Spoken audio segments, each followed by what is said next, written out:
Los juicios políticos se deciden por mayoría política.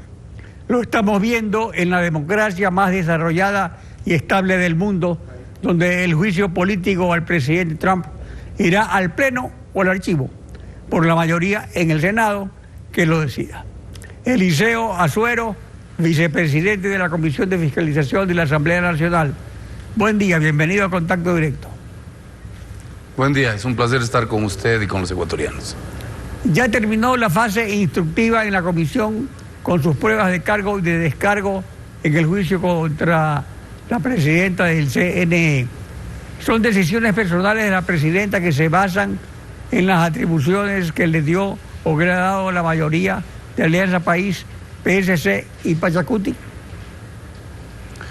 Yo diría que definitivamente el informe no contiene aspectos fundamentales que son lo que nosotros habríamos ofertado a los ecuatorianos. Hay temas que no necesariamente pueden ser causales de juicio político y que tienen que merecer de parte nuestra el apego irrestricto a la norma. El hecho mismo de que haya sido sancionada la presidenta del Consejo Nacional Electoral y dos de sus vocales por haber sacado una resolución inmotivada y que generare de parte del contencioso electoral una sanción de 20 salarios mínimos vitales o básicos unificados, habla de que esta acción ya fue de alguna manera debidamente sancionada. Más sin embargo, usted y los ecuatorianos que tienen un apego irrestricto a la ley, sabemos que la motivación de un hecho de esta naturaleza finalmente tiene que abocar conocimiento a la Corte Constitucional, porque las acciones del poder público o del sector público necesariamente terminan en la Corte Constitucional, quienes deciden si efectivamente se han inobservado determinada normativa. Y además hay una sanción política, o sea, hay una sanción administrativa, una sanción política o una sanción moral también, o judicial. Y usted sabe que nadie puede ser sancionado dos veces por una misma situación. Consecuentemente, yo considero de que en esa causal, por ejemplo, no existe razones para un juicio político. Yo no estoy hablando de direccionar mi voto para favorecer a alguien que pero tenga lo que ha sancionado el Tribunal de lo Contencioso Administrativo Electoral es una falta electoral. Y ustedes están haciendo un juicio político. Es que el juicio político es diferente de los otros juicios. No es que se está sancionando dos veces. A ver, no es tan así. Nosotros también tenemos, no porque sea un juicio político, que dejar de motivar las sanciones por las que resolvemos llevar a juicio político. Así que yo creo que con todo respeto y cariño, nosotros tenemos la obligación de seguir los procesos que constitucionalmente y legalmente tienen necesariamente que ser pero por eso la sanción es diferente. La sanción es de destitución o de censura. No es la misma sanción. En eso se diferencian. Coincido plenamente con usted, pero eso no quiere decir de que nosotros forcemos la norma para decir que hay lugar a juicio político o no. Yo sí considero que en este caso particular una falta de motivación de la resolución tiene necesariamente que ver con el Consejo, la Corte Constitucional. Ahora, en la Comisión de Fiscalización, Alianza País con morenismo y correísmo prácticamente son base de mayoría.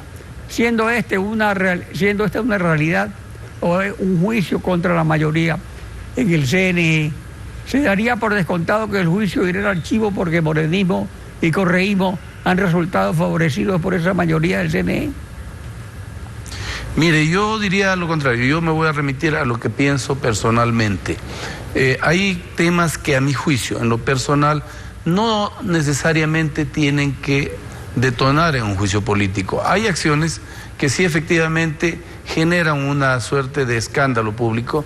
Hay, por ejemplo, acciones que las tomó el Pleno, y yo no puedo concebir de que no solo sea una persona a la que se le puede iniciar un juicio político y no a los miembros del cuerpo colegiado que tomaron una resolución.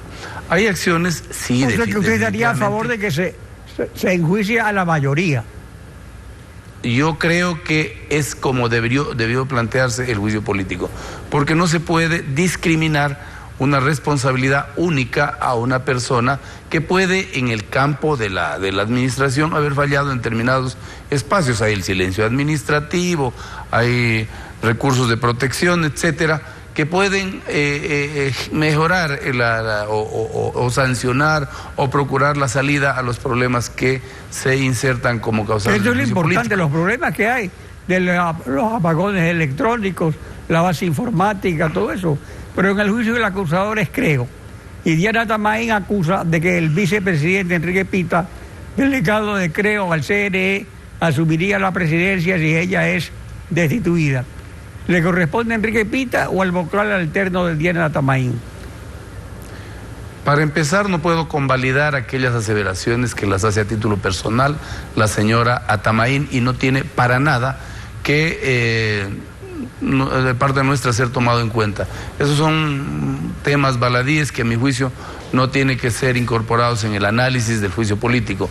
Respecto de lo segundo, él tiene de acuerdo a la ley, tiene que presidir momentáneamente el Consejo Electoral en el evento de que sea destituida, y posteriormente de que asuma la persona que en sucesión le corresponde, se tiene que elegir de entre los miembros quién ha de continuar con la dirección del Consejo Nacional Electoral. Eso es lo que dice la norma. Yo creo que sí hay graves errores, pero que a mi juicio no son lo suficientemente fuertes, porque el informe de la comisión, como de cualquier órgano público, tiene que tener una fundamentación, tiene que estar motivada. Y aquí en el informe, lamentablemente, no se establecen cuáles son las normativas que se habrían violentado para poder llegar a este caso de juicio político. Por eso yo le anuncio a los ecuatorianos, claro y evidente, no tengo ningún compromiso con nadie, ventajosamente, y gracias a Dios soy independiente, y vine en base a mi modesta experiencia, a trabajar para que se institucionalicen estos juicios políticos y se reinstitucionalice el país. Ella es amazónica, usted también es un legislador amazónico, ¿son de la misma provincia? De ninguna manera. Es más, quiero decirle algo a los ecuatorianos. Al ser una persona que piensa con el hígado, con las vísceras, yo a ella le hubiera cobrado, si cabe el término, porque cuando destituyeron a los 54 legisladores, fue ella, con algunos otros socios de Correa, que motivaron nuestra salida de manera injurídica y constitucional. Yo no hago apego de los afectos o desafectos para tomar una decisión. Yo lo hago porque los ecuatorianos observan claramente cuál ha sido mi comportamiento, y mi comportamiento tiene que estar establecido en aras del cumplimiento de objetivos nacionales y del cumplimiento de la ley y de la Constitución. Si no existe, a mi juicio, cosas fundamentales. Para esos objetivos nacionales, el problema de fondo para las próximas elecciones es que la mayoría se hace con 3, como en el TSE de la partidocracia que fue tan criticado. ¿Es posible lograr un acuerdo para que la mayoría sea 4 en vez de 3? ¿O eso no? Deberían ser 5. Por bloqueo en el Senado. Deberían ser 5, mi querido Alfredo. Lo que a mí me ha escandalizado es ver esa pugna intestina en donde abiertamente los vocales del Consejo Electoral hablan de tráfico de influencia. A mí me tocó esta provincia, esta otra provincia. Esto da un pésimo espectáculo, pero es lo que tenemos. Y en este momento generar más incertidumbre. O sea, eso no se está enjuiciando, digamos. ¿Perdón? Eso no, lo que usted dice, no se está enjuiciando. O sea que no se pueden pronunciar sobre algo que no esté en el juicio, ¿no? Pero por supuesto que sí, por supuesto que sí. Lo que los anuncios de pruebas son los que tienen que contar. Pero que habría otro juicio contra toda la mayoría, pero, contra todos los miembros. Por supuesto, mi querido Alfredo, por supuesto. Pero nosotros no podemos sugerir aquello. Hay un procedimiento claramente expedito en la norma, y yo creo que el tiempo ya no nos da, porque se viene el proceso electoral y ellos tienen que llamar ya a elecciones, y esto como que complica aún más las cosas. A los ecuatorianos y a usted, Alfredo, para no tener ningún sesgo, y no se diga que estoy favoreciendo ni a uno ni a otro, sino a la conciencia y al conocimiento irrestricto de la norma, yo me voy a abstener. Esa es mi posición, que me la han preguntado de manera permanente. Ahora, ¿cuánto pesan en la comisión los independientes de Big y Badi ante Creo, PSC y Alianza País? ¿Llegan a ser una minoría mayoritaria?